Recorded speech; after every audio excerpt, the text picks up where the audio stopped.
बिस्मिल्लाहिर्रहमानिर्रहीम। अस्सलाम वालेकुम। उर्दू फन टीवी में खुशामदीद। जस्टिस नईम अख्तर ने काजी फायज ईसा का भांडा फोड़ दिया। चीफ जस्टिस काजी फायज ईसा और एस्टेब्लिशमेंट का तमाम खेल बेनकाब हो गया। सुप्रीम कोर्ट के जजेस में इंतशार फैलाने की कोशिश नाकाम।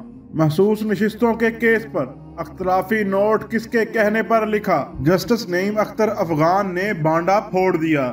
बलोचिस्तान से ताल्लुक रखने वाले सुप्रीम कोर्ट के जज जस्टिस नईम अख्तर अफगान काजी फायज ईसा के इंतहाई करीबी साथी थे और जस्टिस नईम अख्तर अफगान ने मखसूस नशिस्तों केस पर जल्दबाजी में 8 जजेस के खिलाफ अख्तलाफी नोट जारी किया, जिस पर इन्होंने आज सुप्रीम कोर्ट बार के सामने अपने अख्तलाफी नोट पर जज्बाती बयान दिया है।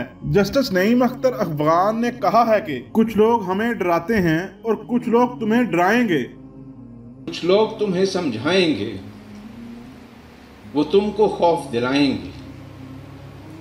कुछ लोग तुम्हें समझाएंगे, वो तुमको खौफ दिलाएंगे।